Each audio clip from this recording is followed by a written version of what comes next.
사도신경으로 신앙금 올리겠습니다. 전능하사 천지를 만드신 하나님 아버지를 내가 믿사오며 그 외아들 우리 주 예수 그리스도를 믿사오니 이는 성령으로 잉태하사 동정녀 마리아에게 나시고 본디오 빌라도에게 고난을 받으사 십자가에 못 박혀 죽으시고 장사한 지 사흘 만에 죽은 자 가운데서 다시 살아나시며 하늘에 오르사 전능하신 하나님 우편에 앉아 계시다가 저리로서 산 자와 죽은 자를 심판하러 오시리라. 성령을 믿사오며 거룩한 공예와 성도가 서로 교통하는 것과 죄를 사하여 주시는 것과 몸이 다시 사는 것과 영원히 사는 것을 믿사옵나이다. 아멘.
주신 말씀은 요한복음 16장 13절부터 15절까지입니다. 제가 가진 성경 신약성경 175면이고요.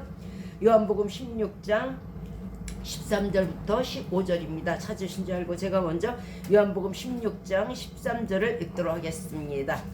요한복음 16장 13절입니다. 그러하나 진리의 성령이 오시면 그가 너희를 모든 진리 가운데로 인도하시리니 그가 자의로 말하지 않고 오직 듣는 것을 말하시며 장래 일을 너희에게 알리시리라. 그가 내 영광을 나타내리니 내 것을 가지고 너에게 알리겠음이니라. 같이 읽겠습니다. 시작. 무릇 아버지께 있는 것은 다 내 것이라. 그러므로 내가 말하기를 그가 내 것을 가지고 너희에게 알리리라 하였노라. 아멘. 자, 오늘 말씀은 성령의 충만함을 받읍시다 하는 주제로 말씀을 전해드리고자 합니다. 자, 앞 단락에서 요한복음 15장 19절 이하에서는요, 예수님께서 돌아가신 죽음 이후에 이제 제자들이 복음을 전하면서 고통을 당하고 핍박을 당할 것을 미리 예수님께서 말씀하셨어요. 그러시면서 예수님께서 뭐라 그러시냐면 너희가 죽기까지 순교하기까지 복음을 전파하라 하고 그 제자들의 가슴에다가 복음 전파 시에 어떤 그 마음가짐을 가지고 전도를 해야 되는지 복음을 전파해야 되는지 아주 강력하게 이 말씀을 말씀을 전해 주셨어요. 그러니까 미리 돌아가시기 전에 이제 이제 예수님이 돌아가시고 나서 하늘에 하나님 보좌 우편에 앉으시고 나서 그 이후에 남겨 있는 제자들이 어떤 삶을 살 것을 미리미리 다 아신 거예요. 그러니까 너희가 이제 복음을 전파하면서, 지금은 그렇지만 지금은 아니지만은 복음을 전파하면서 굉장한 핍박을 받을 것이다. 이렇게 말씀하시면서 요한복음 15장 19절 이하에서 너희가 세상에 속하였으면 세상이 자기의 것을 사랑했을 것이나 너희는 세상에 속한 자가 아니요 도리어 세상에서 나의 택함을 입은 자인 고로 세상이 너희를 미워하리라 말씀하신 거예요. 마귀의 자식들을 마귀는 안 건드려요. 마귀의 자식들은 마귀가 굉장히 위하죠. 네, 없어지면 안 되니까. 그런데 마귀가 제일 싫어하는 게 뭐예요? 제일 싫어하는 게 하나님, 바로 예수님인 거예요. 제일 대적하기가 정말 그 대적하려고 태어난 사람들처럼 그런 것들처럼 이 악한 타락한 전사들은요 제일 싫어하는 게 하나님을 대적하고자 합니다. 그러니까 또 제일 미운 게 뭐겠어요? 그 자기가 대적하는 그 하나님이 택했다? 그러니까 더 싫죠. 그러니까 제일 미워하고 제일 싫어하고 제일 핍박하는 것이 바로 택자들, 바로 성도라는 거예요. 자, 사람들이 내 말을 지켰은즉 너희 말도 지킬 터이다. 그 와중에 예수님이 오셨을 때 전부 다 예수님을 반대한 게 아니잖아요. 정말 많은 무리가 예수님을 따랐어요. 일부의 사람들만이 예수님을 대적했을 뿐이죠. 그러니까 저 사람들이 내 말을 지켰으니까 내가 하나님 보좌 우편에 있을 때도 너희 말도 저 사람들이 지킬 것이다. 이 말씀하시는 거예요. 자, 세상에서 성도가 복음을 전파할 때 두 가지 유형의 사람들이 있어요. 딱 두 가지예요. 더도 말고 덜도 말고 딱 두 가지. 뭐 겉으로는 이렇게 해도 마음에 선이 딱 두 가지로 나와요. 이렇게 해서 하나는 복음을 받아들이는 사람이에요. 이제 저도 가려고 했었어요. 제가 그랬어요. 제가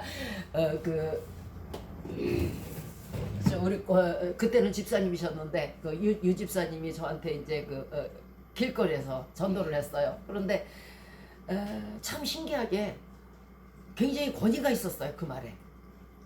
저랑 같이 교회 다니지 않으실래요? 딱 많은 말도 아니에요. 그런데 제 입에서 더도 말고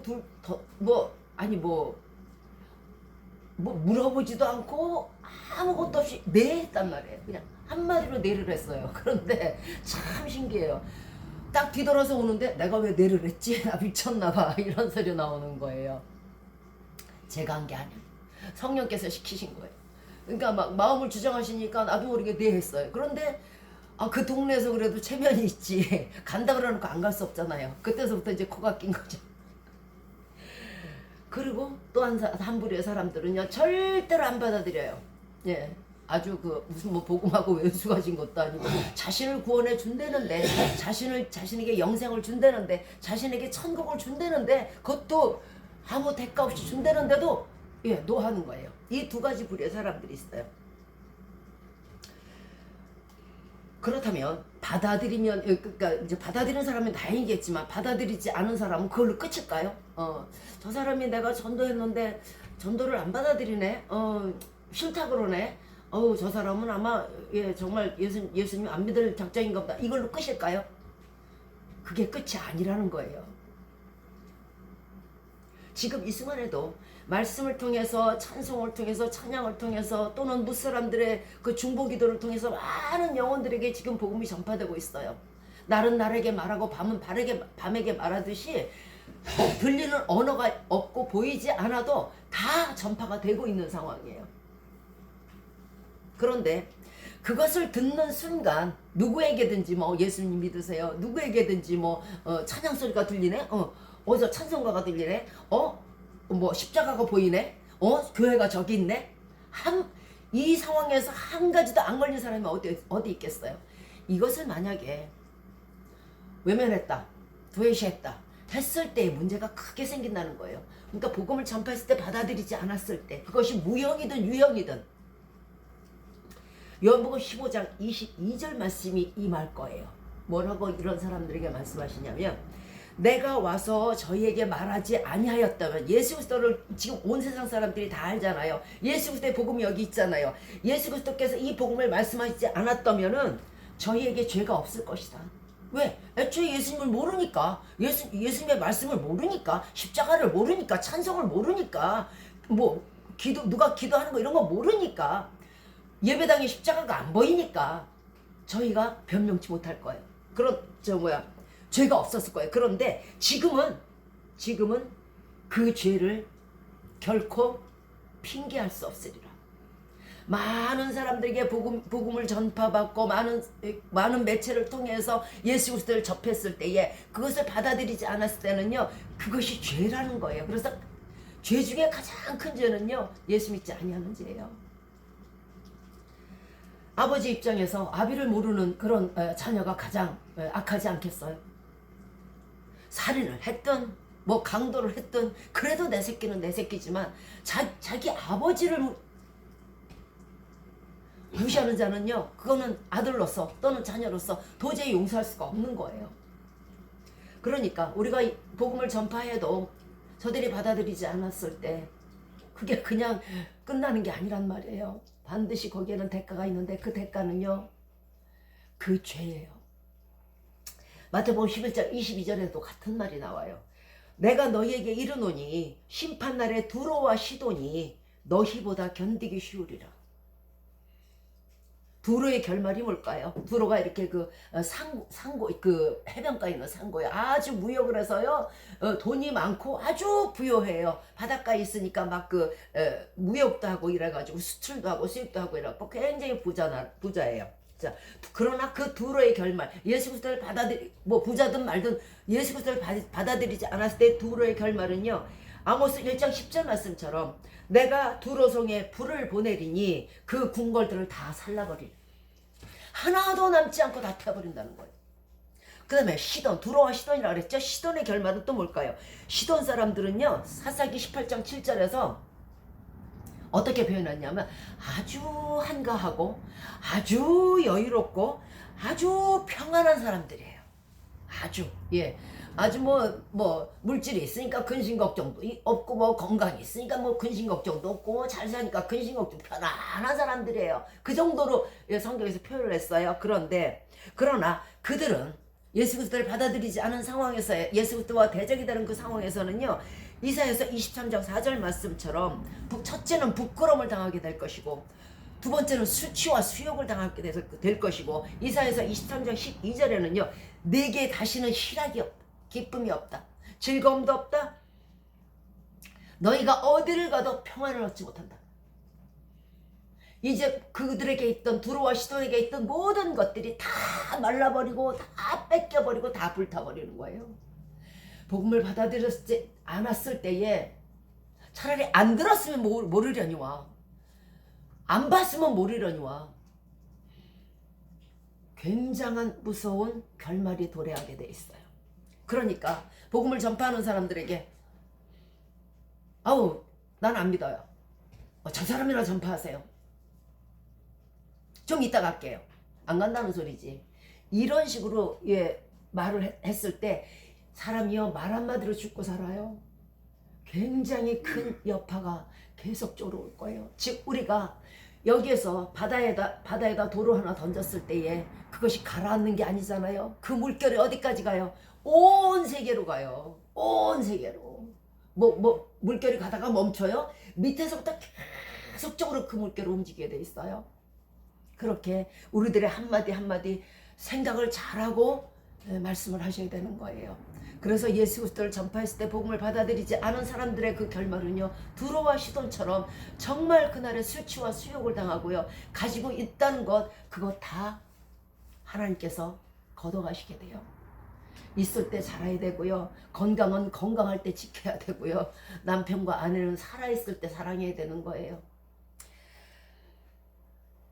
또 하나님을 대적함으로 말미암아 많은 사람들이 멸망하고 많은 나라와 국가들이 이제 진멸할 때에 하나님의 진노의 잔을 마시게 될 거라고 말씀하고 계세요. 가장 행복한 순간이 언제인지 아세요?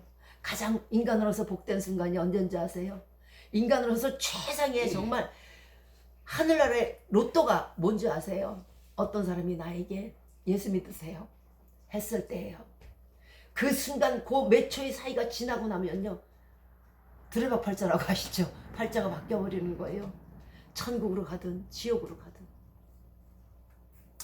자, 제자들이 복음과 함께 이제 핍박을 받으리라 말씀하시니 제자들은 이제 가슴이 타들어갑니다. 예, 예수님의 죽음으로 가뜩이나 불안한데 예수님이 돌아가시고 나서는 너희가 복음을 전하면서 핍박을 면할 수 없을 것이다. 많은 사람들에게 미움을 받을 것이다 하니까 간이 이제 아주 진짜 콩알만해졌어요.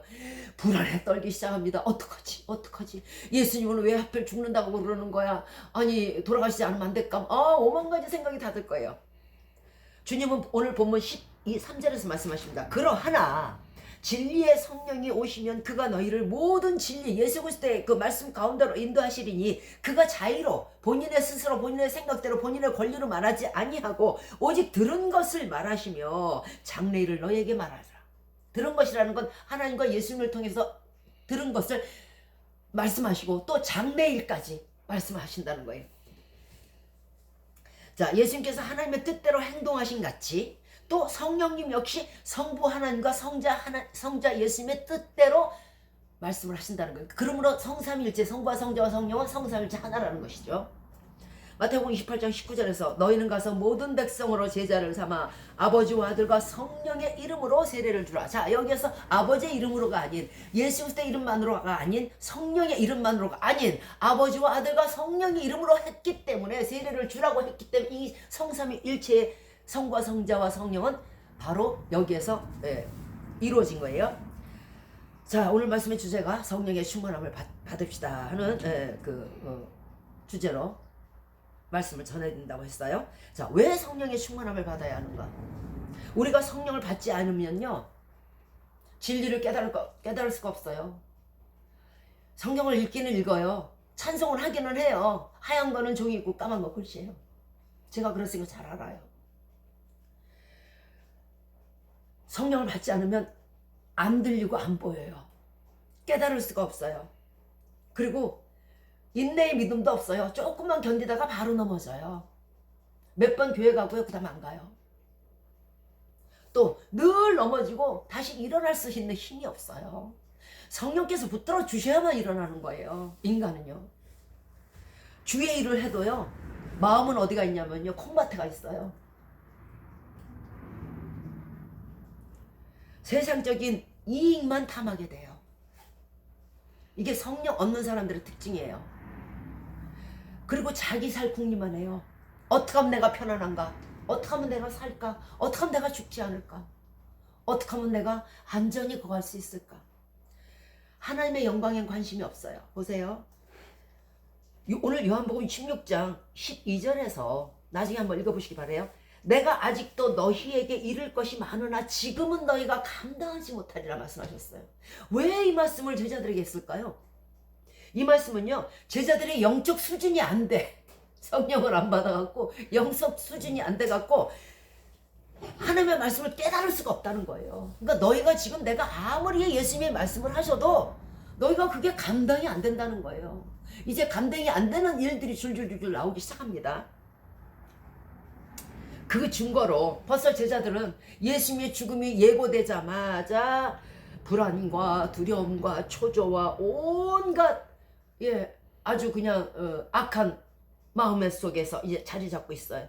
이를 보신 예수님이 안타까웠던 거예요. 이를 보신 예수님이 그러지 마라. 내가 비록 가지만은 내가 갔을 때 너에게 보혜사 성령님을 보낼 거야. 그러나 내가 가지 않으면 보혜사 성령님이 너에게 오시지 않기 때문에 내가 가는 것이 예수님이 돌아가시고 천국에 가는 것이 오히려 너희에게 유익이 될 거야. 왜? 성령님이 오시면 엄청난 일을 하시기 때문에 그렇다는 거예요. 그래서 불안에 떠는 제자들에게 말씀하시는 거예요. 내가 너에게 보혜사 성령을 줄 테니까 제발 좀 불안에 떨지 마라.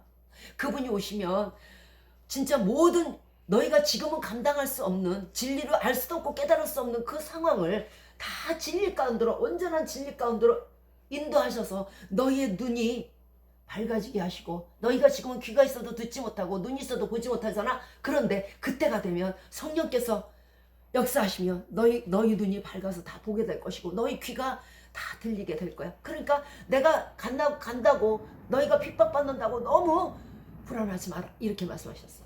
그래서 위로하신 거예요. 실제로 예수님이 붙잡혔을 때 어땠어요? 돌아가시다 붙잡혔을 때 베드로는 3번을 하나님을 부인했어요. 몰라요. 나는 그런 사람 몰라요. 너 그 당이지? 아닌데요. 나 예수 당 아닌데요. 3번이나 부인했어요. 하나님의 직계 제자가요. 그 다음에 어떤 사람은 알몸으로 나와가지고 급하니까 사람들이 잡으러 오니까 이불을 뒤집어 쓰고 도망을 갔어요. 앞이 보였으려나 몰라. 예수님께서 뭐라고 말씀하셨어요? 마가복음 14장 50절에 제자들이 다 예수 그리스도를 버리고 도망하리라. 다 12명의 제자가 한 명도 빠짐없이 다 도망갔어요. 그렇게 같이 예수님과 함께 밥을 먹고 잠을 자고 함께 설교 말씀을 듣고 다 했는데도 성령이 없으니까 끄트머리 가서 뭐예요? 배반, 도망. 이렇게 주님이 돌아가시기 전에 연약한 믿음, 우리 중에도 많잖아요. 그죠? 예, 교회를 다닌다고 하면서 성령이 없으면요 매일 넘어지고 매일 쓰러지고 이런 정말 넘어지고 쓰러졌던, 도망까지 치고 이랬던, 예수님을 버렸던 이 제자들이요, 이 연약한 믿음의 소유자들이 사도행전 2장 1절 이하에서 완전히 돌변을 해버려요. 완전히. 보세요. 예수님께서 약속하신 바 6월절로부터 50일이 되는 오순절에 하늘로부터 급하고 강한 바람 같은 소리가 있어서 각 사람에게 임하더니 온 집에 가득하고 각 사람에게 임하더니 불의 혀같이 갈라지는 것이 보여 각 사람에게 또 머리 위에 임했어요. 그러더니 저희가 다 성령의 충만함을 받고 각각 방언으로 말하기 시작하더라. 그러니까 베드로가 이게 어느 나라 말이뇨? 어떻게 사람들이 다 각각 다른 말을 하느뇨? 놀랄 정도로 각각 방언으로 말하기 시작했어요. 예수님이 살아계실 때는 그 많은 진리의 말씀을 다 허투루 들은 거예요.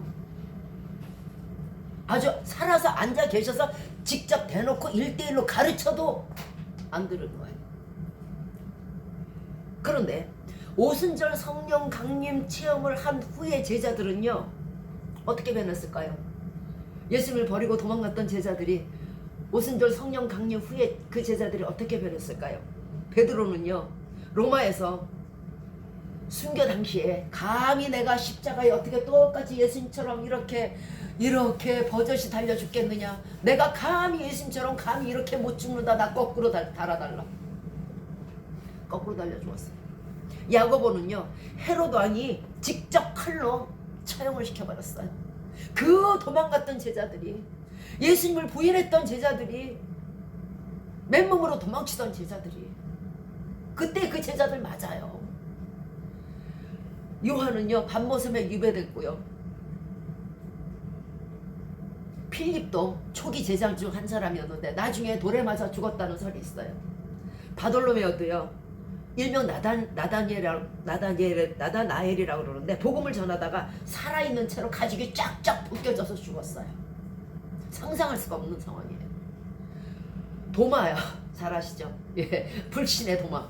도마는요 그 당시에 종교 지도자들이 복음 전파하는 걸 싫어해가지고요 이 도마를 잡아다가요 창에 찔러갖고 죽어버렸어요. 무자비하게 찔렀어요. 마태는 어떻게 했어요? 마태도 복음을 전도하다가 순교당했어요.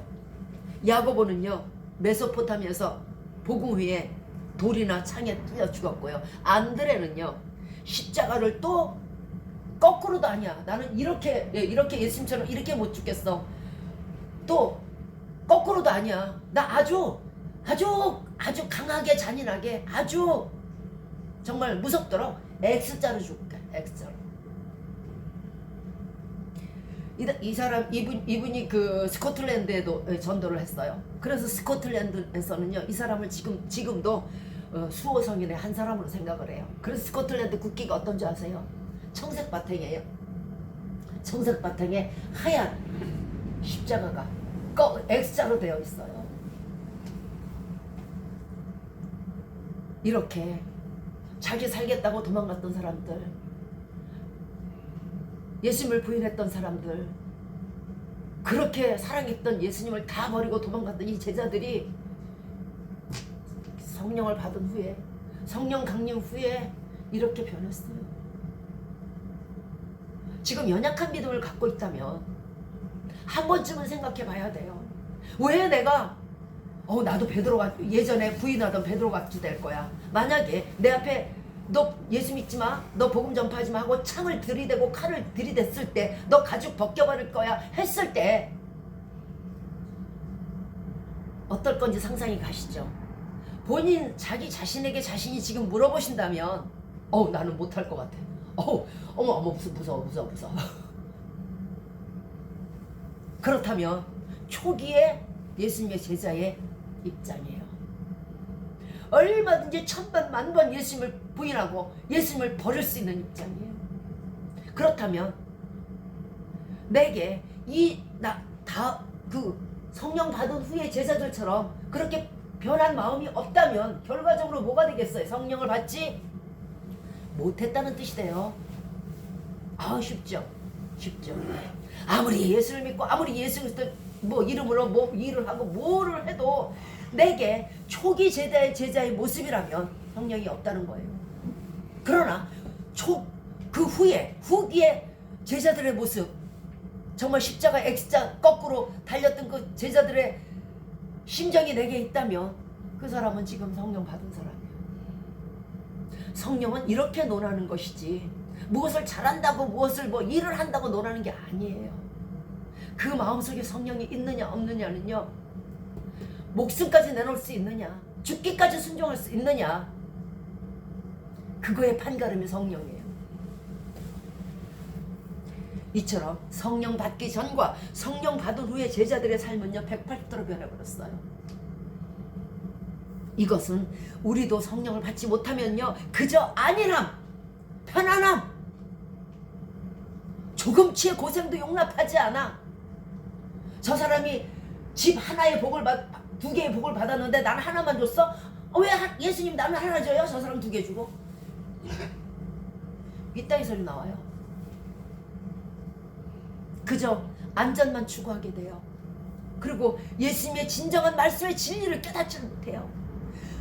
예수님의 진정한 말씀의 진리를 깨닫지를 못하니 이거 무슨 예배당에 나와서 예수 그리스도 믿는 게 자기 복으로 믿으려고 하는 거잖아요. 그저 수박 겉핥기식의 신앙인이 될 뿐인 거예요. 겉모습은 같아요. 수박이에요. 속이 틀려서 그렇지. 그저 알곡이 없는 쭉정이일 뿐이에요. 여기서 잠시 짚고 넘어갈 것이 있습니다. 뭐냐면요, 오순절 성령 강림 때에 방언이 나왔다 그랬죠. 그죠? 모인 무리의 수가 베드로, 요한, 또 예수 그리스도의 모친, 그리고 예수 그리스도의 동생들까지 다 합쳐서 왔어요. 여기에 모인 사람들의 수가 120명이었어요. 120명인데 저희가 다 성령의 충만함을 받고 성령이 말하게 하심을 따라서 다른 방언으로 말하기를 시작했다 하고 말씀했어요. 그죠? 사도행전 2장 4절에서 어떤 이들은 이 말씀을 두고 이렇게 얘기를 해요. 마치 방언을 하면 성령을 받았고 방언을 하지 못하면 성령을 받지 못했다, 이렇게 얘기를 해요. 그런데요, 저는 많은 사람을 봤어요. 방언 기가 막히게 하면서 끝에 가서 넘어지는 사람 많아요.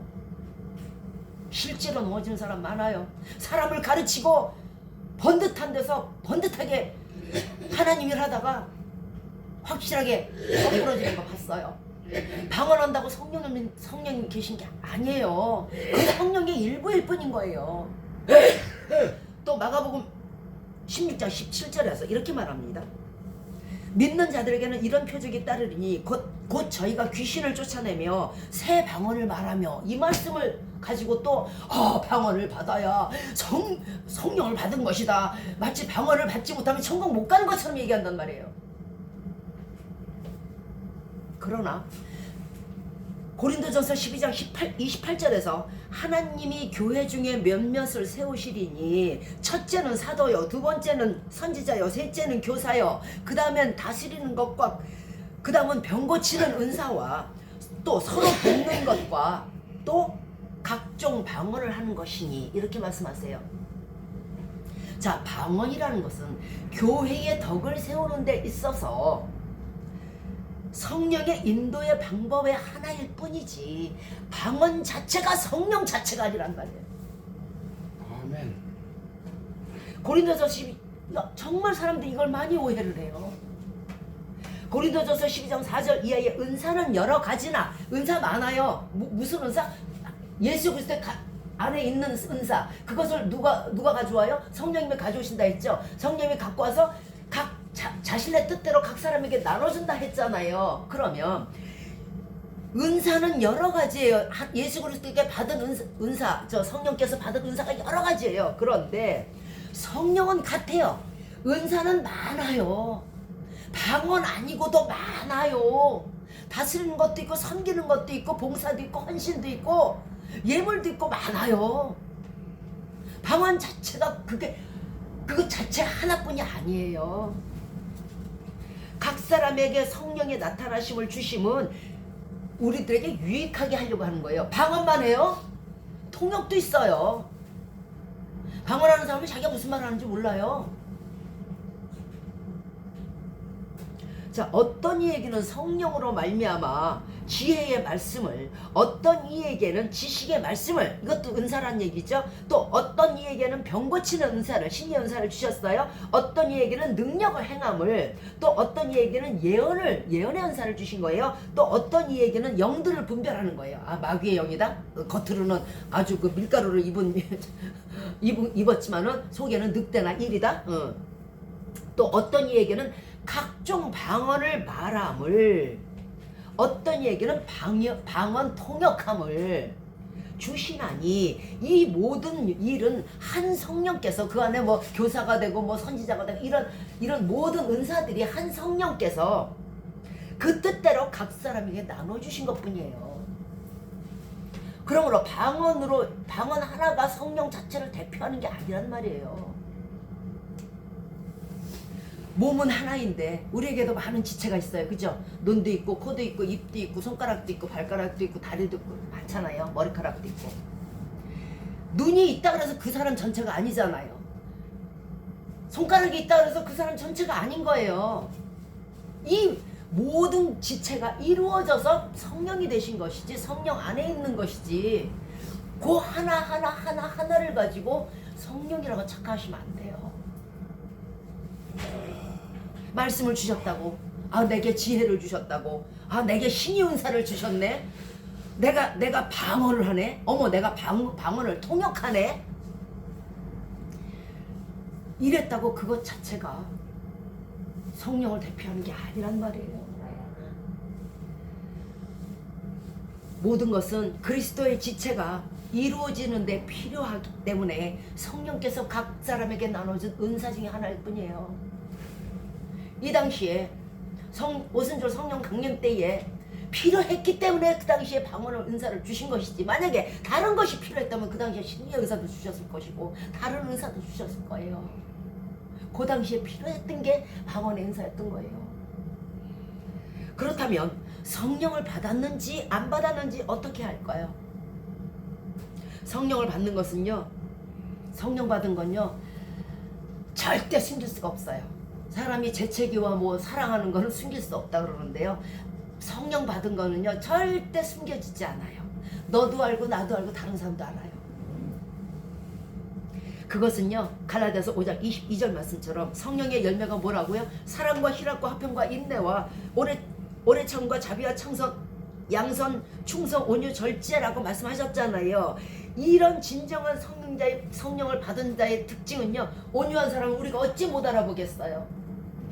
인내하고 오래 참는 자를 우리가 어찌 못 알아보겠어요. 무례하다, 성령 없는 거잖아요. 막 화내고 분난다, 성령 없는 거잖아요. 금방 알아요. 그거 숨길 수가 없어요. 아무리 겉으로는 다 이러고 아유 목사님 오셨 해도 성령 없는 거예요. 소용이 없어요. 자, 이 성령의 열매 없이, 이 성령의 9가지 열매가 없이 방언을 한든 신유를 한든 통역을 하든 남을 가리키든 선지자 노릇을 하든 거대하게 예언자 노릇을 하든 지혜와 지식의 말씀이 있어서 뭐 그냥 가르치든 그날에 아무 소용이 없어요. 내가 그렇게 가르쳤는데 왜 소용이 없어요? 내가 그렇게 이랬는데 왜 소용이 없어요? 보세요. 고린도전서 13장 1절 이하의 말씀에서 가장 큰 은사에 대해서 주님은 말씀하고 계세요. 그래, 너희가 뭐 방언도 좋고 뭐도 좋고 다 좋아. 그런데 가장 큰 은사를 사모해. 그 은사는 뭐냐면 바로 사랑이라는 거예요. 사랑이 없이 행하는 이 모든 일들, 뭐 방언을 하고 뭐 사람을 가리키고 뭐 신유를 하고 뭐 귀신 한번 떠나가라, 귀신이 떠나가든, 내가 사람의 방언과 천사의 말을 할지라도 사랑이 없으면 소리나는 구리와 울리는 꽹가리가 되고, 예언과 지식과 산을 옮길 만한 믿음이 있어도 사랑이 없으면 내가 아무것도 아니라. 이해하시겠습니까? 이제 진정한 성령의 은사가 무엇인지. 우리는 예수 그리스도 믿고 많은 사람들이 나 신유하고 싶어요. 사람 막 병 고치고요, 막 사람 가르치고 싶어요. 많은 사람들 모아놓고 막 지혜의 말씀을 가르치고 싶어요. 이런 것들을 많이 원해요. 그런데 무릎 꿇고 성령님께, 하나님께, 주님 저에게 사랑의 은사를 주세요 하고 간구하는 사람을 내가 본 적이 별로 없네요. 참 슬픈 일이에요. 가장 큰 은사가 사랑임에도 그 나머지는 다 필요가 없음에도 왜 필요 있는 사랑의 은사를 구하지 아니하고 그날에 다 떨어질 은사들을 구하냔 말이에요. 그동안 높아지고 싶어서, 사람들에게 잘난 체하고 싶어서, 거만하고 싶어서.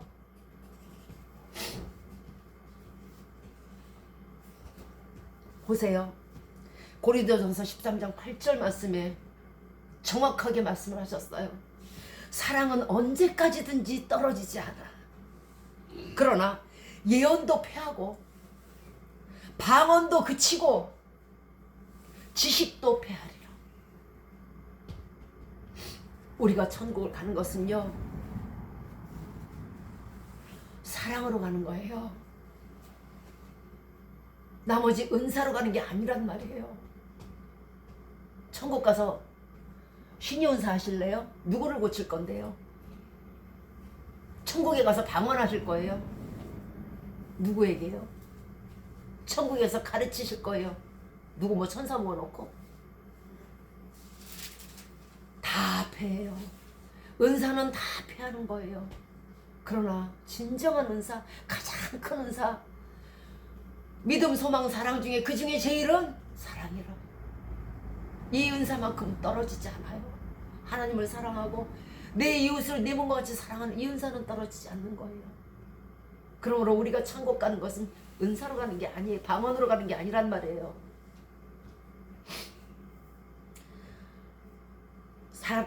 사랑이라는 것은요, 성령의 9가지 열매가 있다 그랬죠. 오래 참음도 있고 뭐 자유도 있고 양선도 있고 충성도, 온유와 절제와 희락과 화평을 다 이루게 되는 게 사랑이에요. 사랑이 없으면 화평 없어요. 싸워야 돼요. 성내야 돼요. 사랑 없으면 절제도 없어요. 사랑 없으면요, 온유가 어딨냐.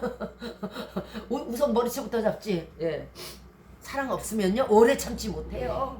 사랑 없으면 자비 안 돼요. 어림도 없어. 내가 이번만은 참는다. 내가 근데 2번은 참는데 3번은 못 참아. 없어요.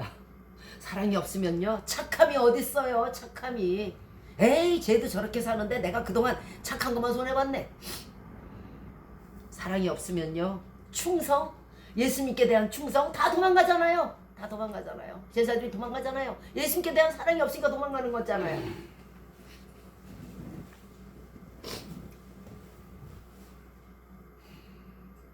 사랑이 있으면 절대 투기하지 않아요. 절대 질투하지 않아요. 그저 위에서 기도해주고 더 잘 되기를 바라는 게 사랑이에요. 그러므로 사랑 한 가지가 없다 그러면, 성령의 은사 중 가장 큰 사랑이 없다 그러면 이 나머지 다 없는 거예요. 없는 거예요. 그러므로 다 떨어질 거, 다 패할 거, 그 중에 하나를 가졌다고 천국 간다고 착각하시면 안 돼요. 왜냐하면 사랑 안에는요, 오래 참음이 있고요, 온유와 투기하지 않음이 있고요, 자기 자랑하지 않고요, 교만하지 않아요, 무례하게 굴지 않아요, 그리고 자기 유익을 입마에 포켓 안 해요, 성내지 않아요, 악한 생각을 하지 않아요, 그리고 불의를 싫어해요, 범죄를 싫어한단 말이에요.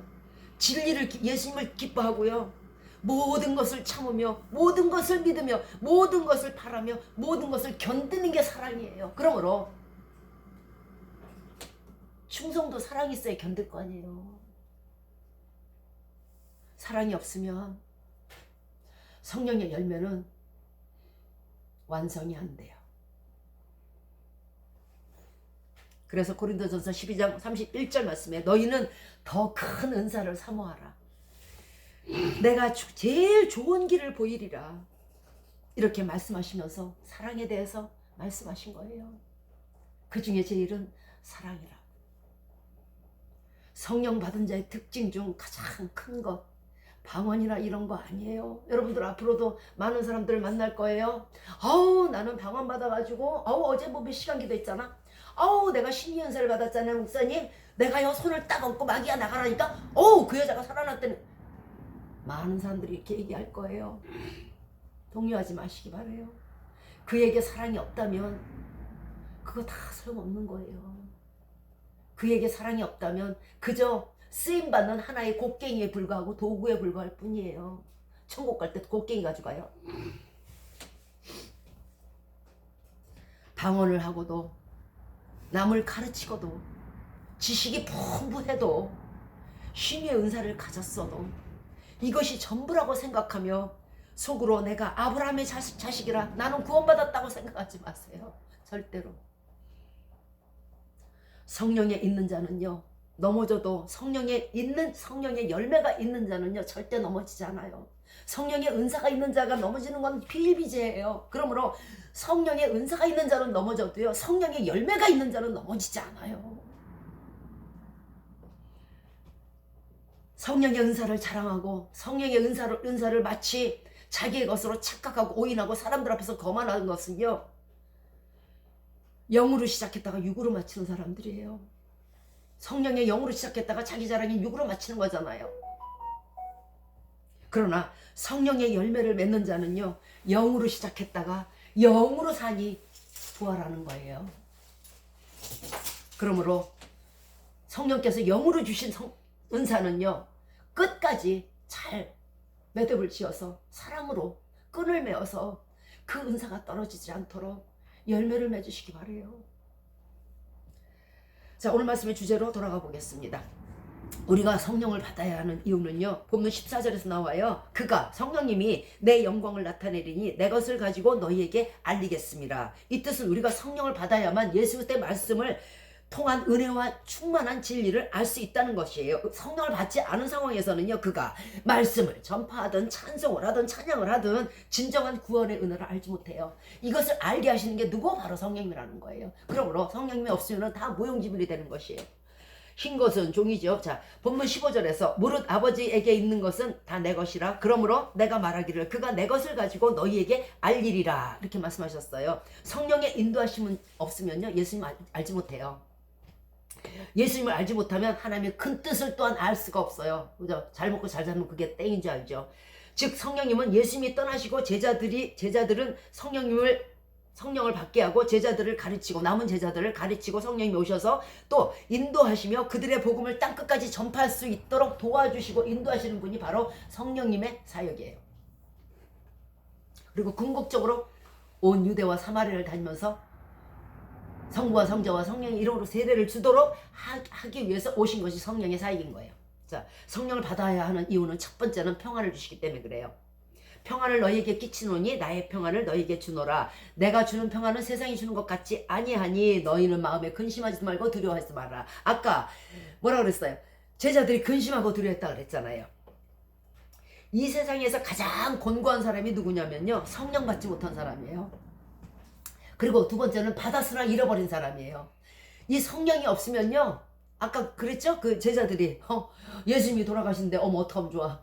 우리 핍박받는데, 우리 미움받는데, 우리 어디 가서 우리를 잡아 죽일지도 몰라. 어머 어떡하면 좋아. 이렇게 돼요. 가장 곤고한 사람은요, 성령 받지 못한 사람이에요. 평안이 없어요. 그런데 제자들 후회 보세요. 아, 순교했는데도 평안하 거꾸로 달려 돌아가시고, 십자가로 달려 돌아가시고, X자로 달려 돌아가시잖아요. 그들이 무서웠을까요? 그 당시에 그 달려 순교하실 때에? 아니요, 즐겁고 평안했어요. 그게 다른 거잖아요. 똑같은 죽음인데 전에는 살았는데 불안하고 이번엔 죽었는데 편안해요. 그죠? 자, 예수님의 제자들이 초기에 그랬던 것처럼 우리가 세상에서 두려움과 근심 걱정에 요동친다면은 그가 예수님을 알지라도 성령을 받지 못한 사람이 돼요. 순교는요, 순교의 죽음이 내 앞에 있어도 그것이 기쁘게 되는 것이 바로 성령의 힘이고 성령의 능력이에요. 그것이 성령의 사랑이에요. 왜? 예수님을 사랑하니까.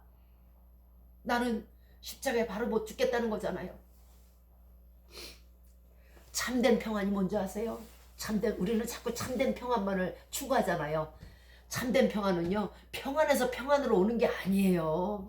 참된 평안이라는 건요, 핍박과 환난과 곤란과 미움과 다툼 중에서도 정말 평안한 것이 평안인 거예요. 세상이 주는 평안은요, 평안에서 두려움으로 맞춰요. 나중엔 죽을 거잖아요. 지옥 갈 거잖아요. 그러니까 두렵잖아요. 그죠? 그런데 하나님이 주는 평안은 그게 아니에요. 내가 주는 평안은 세상 것과 다르다 그랬잖아요. 하나님이 주신 평안은요, 비록 환난이 있고 비록 두려움과 걱정 근심이 있으나 나중에는 천국의 평안을 주신다는 거예요. 그러니까 다르죠, 세상과. 모든 환난과 궁핍과 시련 가운데서 기뻐할 수 있는 거, 이거는 성령의 힘이고 성령이 함께 하시지 않으면 절대적으로 될 수 없는 일이에요. 로마서 5장 3절 이하에 우리가 환난 중에도 즐거워하나니 이는 환난을 인내는 연단은 천국 소망을 이루는 줄 알미라. 이것을 이 인내서부터 이렇게 쭉 환난에서부터 인내 연단까지 이렇게 인도하시는 분이 성령님이에요. 그런데 성령님이 안 계시면 어떻게 돼요? 환난 넘어져. 조금 있다가 인내 넘어져. 연단 아유 난 더 이상 못해. 넘어져 버려요. 이걸 인도하는 게 성령이라니까. 자, 성령을 받아야 하는 이유는요, 하나님의 자녀의 확신을 주세요. 예수님께서 뭐라고 했어요? 아버지께서 내게 주신 자녀들을 하나도 잃지 않았다 그래요. 보혈의 공로가 하나도 잃지 않았다. 자, 하나님이 기름 부으신 자, 하나님이 택자로 세우신 자는요, 예수님이 자신의 보혈로 죄를 깨끗하게 제거해 주셨어요. 그 보증으로 무엇을 주셨냐면은, 내가 네 죄를 사했다, 너 이제 천국 백성이다, 내가 너를 구원했다, 이거를 무엇으로 확신을 주냐면 성령을 우리 마음에 주셨다는 거예요. 성령의 확신이 든다는 거예요. 내가 천국 갈 수 있나? 이게 아니고, 내 죄를 정말 사해 주셨네, 예수 그리스도의 보혈로. 성령께서 이 마음을 주셨네, 할렐루야, 감사한 거. 이게 성령을 받아야 하는 이유예요. 확신이 없으면요, 갈지 안 갈지도 모르는데 충성할 리가 없죠. 갈지 안 갈지도 모르는데 말씀 지킬 이가 없어요. 갈지 안 갈지도 모르는데 예배당 왜 다녀요? 본향 없이 떠도는 부평초와 같이 유리하게 돼 있어요. 부평초가 아름다운 것 같아요. 세상에 쓸모없는 게 그거예요. 자, 성령을 받아야 하는 이유는요, 또 권능을 주시기 때문에 그래요. 오직 성령이 너에게 임하시면 너희가 온 유대와 사마리아 땅과 예루살렘 온 땅을 다니면서 모든 사람들로 더불어 세례를 주고 성부와 성자와 성령의 이름으로 세례를 주게 한다. 자, 성령이 없으면은요, 끝까지 주의 일 못해요. 이거는 철저히 아까 뭐라 그랬어요? 환난은 인내는 연단이라고 그랬죠? 중간에 다 넘어져 버려요. 이를 악물고 순교까지 버틸 수 있는 이유, 이를 악물고 산을 넘고 바다 건너서 복음을 전할 수 있는 이유, 비가 오나 눈이 오나 비가 맞아갖고 옷이 축축 늘어지고 우산은 다 찢어지고 구두굽은 빠졌을지라도 할 수 있는 이유, 성령 없으면 못해요. 절대로 안 돼요. 모든 일은 세상 일을 할 수 있어요. 나중에 돈이 들어오고 할 수 있어요. 그러나 하나님의 일만큼은 성령 없으면 못해요. 그래서 성령을 받아야 돼요. 왜? 우리 마음이 원하잖아요. 내가 하나님의 일을 하고 싶어요. 말씀도 전하고 싶고요. 복음도 산 넘어 강 넘어 전하고 싶어요. 그런데 성령이 없어요. 제게 성령 주세요. 성령을 받아야 하는 이유는 우리가 마땅히 빌 바를 알지 못해도 성령께서 우리를 위해서 말할 수 없는 탄식으로 기도를 대신해 주신다는 거예요. 그런데 이 기도는 뭐냐면 하나님께서 하나님의 뜻대로 성령께서 하나님의 뜻대로 성도를 위해서 간 것이다 그랬어요. 그러면 무엇이냐? 하나님께서 내가 너에게 이 물건을 주고 이 복을 축복을 주고 싶은데 네가 도대체 너에게 지금 제일 필요한 게 이거거든. 네 건강이야. 근데 네 건강 중에서도 네가 지금 위가 안 좋네. 그러면 내가 너에게 그 강건한 위를 주는 축복을 허락할 텐데 네가 지금 이거를 구해도 되는지 안 구해도 되는지 알지 못하잖아. 그죠? 우리는 연약하니까 우선 아프고 그러니까 무슨 뭐 기도할 마음이나 나요. 그런데 이것을 하나님께서 성령께 시키신다는 거예요. 저 성도를 위해서 이렇게 기도하십시오. 가장 강한 위를 달라고. 그러면 성령께서 이 사람은 지금 자빠져 있어. 너무 연약해서 구할 수도 없어. 그런데 성령께서 말할 수 없는 탄식으로 저 아픈 걸 어떻게 하면 좋아요? 하나님 도와주세요. 이렇게. 그래서 우리가 지금 제가 예를 위병 하나로 들었지만 위 하나일까요? 이 짝 열고 한번 보세요. 하나뿐이겠어요? 방광이 조금만 잘못돼도 뭐 실피질 하나만 잘못돼도 대단히 잘못되는 거예요. 인간이라는 건 그렇게 약해요. 그런데 나는 몰라. 내일 뭐가 어떻게 엉길지 뭐 심근경색일지 뇌경색 내가 어떻게 알아? 모르지. 그런데 하나님은 알고 계시잖아. 그러니까 성령께 시키시는 거예요. 저 아이가 내일 빗질이 엉길 텐데 쟤는 지금 그걸 모른다. 알 수가 없지. 인간이 어떻게 알아. 그러니까 성령께서 대신 기도해 주세요. 간구해 주세요. 그러면 성령께서 미리 아시잖아요. 어머 제가 내일 심근경색 걸리네. 어머 뇌출혈 걸리네. 어머나 어떡하면 좋아. 말할 수 없는 탄식으로 기도하는 거예요. 하나님께. 하나님 그 복을 주시려고 강건한 육을 주시려고 저를 통해서 기도케 하셨잖아요. 강건한 육을 주세요. 그래서 성령을 받지 못하면 성령의 기도를 얻을 수가 없어요. 성령의 기도를 얻을 수 없으면 5분 뒤에 1분 뒤에 1초 뒤에 3초 뒤에를 몰라요. 인간은요. 성령의 기도를 받을 수 없으면 우리는 살아갈 수가 없어요. 그러므로 성령을 받지 못하면 못 살아요. 우연이 아니에요. 그 다음날 뇌경색으로 잘못되고 무엇을 잘못되고 우연이 아니에요. 그러나 성령의 기도를 받으면 성령 하나님의 기도를 받으면 하나님이 복 주시려고 기도를 시키셨는데 어떻게 복을 안 주시겠냐고. 그러나 우리는 우리의 안미를 알지 못하잖아요. 성령은 다 아셔요.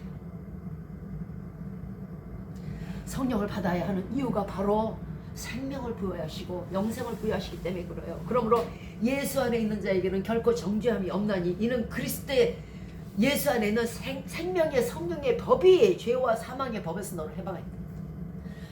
성령께서 가지고 계신 것 중에 하나가 바로 생명의 성령의 법이에요. 생명을 우리에게 부여하실 수 있는 능력과 권능이 있으신 분이 바로 성령님이에요. 그러므로 성령님이 안 계시면 생명이 없어요. 성령님이 안 계시면 죄와 법이 그대로 있다는 거예요. 죄와 흠과 티가 그대로 있으면 어떻게 돼요? 천국 못 가잖아요. 그래서 성령을 받아야 돼요. 왜? 성령을 받아야만 그 성령 안에 있는 죄와 사망의 법에서 생명의 성령의 법이 너를 해방할 수 있으니까. 그러나 성령을 받지 못하면 죄와 사망의 법이 그대로 너에게 있으니까 생명이 없다는 얘기예요. 성령을 받아야 되는 이유가 우리가 살아서 은사를 받아야 돼요. 뭐 능력 있어야 뭘 행하지 않겠어요? 은사는 여러 가지나 성령은 같다고 말씀하셨어요. 성령께서 각 자신이 행한 대로 각 사람에게 나눠주신다고 하셨어요. 이 모든 것은요, 성령님을 인정하고 환영하고 모셔드려야 되는 거예요. 그리고 성령의 기쁨이 되어 은사를 주시는 거예요. 성령의 기쁨이 되는 길은요, 성령의 열매를 거둬야 돼요. 성령님, 이렇게 제가요, 온유와 겸손과 절제와 충성과 자비와 양선의 열매를 갖고 왔네요. 이랬을 때 여러분들은 그냥 거기다 놓고 가 그러나? 여러분들은 그래요? 제가 찰떡을 준비했는데요. 제가 김치를 했는데요. 거기다 놓고 가? 아니지. 절대로 그거 아니지. 우리는 그럴 수 있지만 성령님은 아니에요. 성령께서는요, 성령의 열매를 9가지 열매를 갖고 왔어요. 뭐 다는 아니어도 내가 어제 분낼 수 있고 막 싸울 수 있었는데 온유로 참았다. 겸손으로 참았다 했을 때에 어제 저기 거둔 열매 오늘 갖고 왔어요. 성령님하고 드려보세요. 그러면 성령님이 어머, 너 참 진짜 잘했다. 내게 있는 거 무엇을 줄고? 성령께서 가지고 계신 그 모든 좋은 것이 하늘에 하나님께 있다고 그랬잖아요. 그 모든 좋은 것, 예수 그리스도 안에 있는 모든 좋은 것을 각 알맞게 주신다는 거예요. 그러므로 예수님 성령님 저 은사 주세요, 은사 주세요 하지 마세요. 하지 마시고요, 성령의 열매를 걷어서 갖다 드리세요. 성령의 기쁨이 되면 성령의 기쁨의 보답으로 반드시 여러분 은사를 받으실 수 있어요. 맨날 빈손으로 와가지고 어제도 싸우고 오늘도 싸우고 어제도 분내고 오늘도 시기하고 와가지고 주대요. 여러분 같으면 주겠어요? 자, 성령을 얻는 길은요, 회개예요. 회개해서 각각 죄사함을 받으면 성령이 올 것이고요, 또 오순절처럼 기도하면 되는 거예요. 자, 말씀을 마치도록 하겠습니다. 성령님의 인도하심이 없는 신앙생활은요, 곤고 그 자체예요. 기름이 없기 때문에요, 이게 기계가 삐그덕거리면 돌아가다 어느 순간에 멈춰요. 어느 순간에 부러져 버려요. 그러나 우리가 성령의 충만함을 받으면요, 우리 마음에 내주하심으로 말미암아 말씀을 깨닫게 하고 또 죄를 회개케 하셔서 염려를 평안으로 바꾸게 하시고 거듭난 삶을 살게 하시고 순교의 기쁨을 맛보게 하시고 정말 강직한 굳건한 신앙이 될 거예요. 따라서 회개함과 기도로 성령을 얻어서 기름 부음심으로 윤택한 믿음을 가지시기를, 또 소망을 가지시기를, 또 사랑을 가지시기를, 또 은사가 충만하시기를 주 예수 그리스도 이름으로 축원드리겠습니다. 아멘.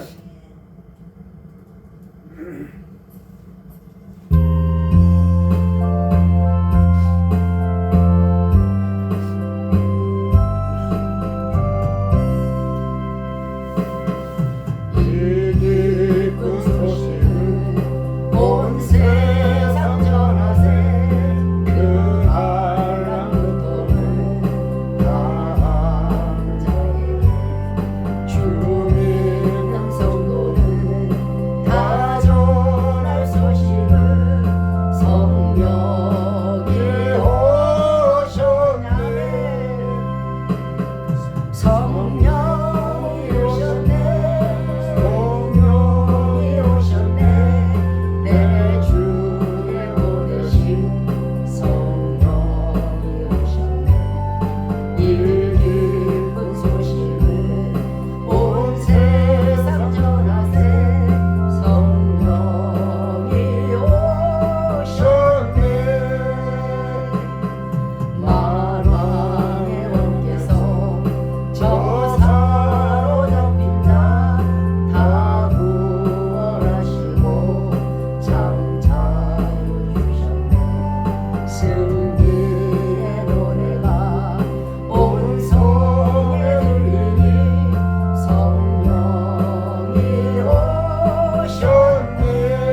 오셨네 성령이 오셨네 내 주에 보내신 아멘 성령이 오셨네 이 기쁜 소식은 온 세상 전하세 성령이 오셨네 아멘. 이제 축도와 주기도문으로 오늘 예배를 마치도록 하겠습니다. 이제로부터 우리 주 예수 그리스도의 은혜와 하나님의 사랑하심과 성령의 교통하심과 인도 내주하심의 역사가 이 시간 성령의 충만함을 받고 기쁜 삶, 복된 삶, 은혜의 삶을 이제부터 살기로 마음에 결심하고 다짐하는 우리 머리 위에 이제부터 영원토록 함께 하시기를 주 예수 그리스도의 이름으로 축원드리옵나이다. 아멘. 하늘에 계신 우리 아버지여 이름이 거룩히 여김을 받으시오며 나라의 마옵시며 뜻이 하늘에서 이룬 것 같이 땅에서도 이루어지이다.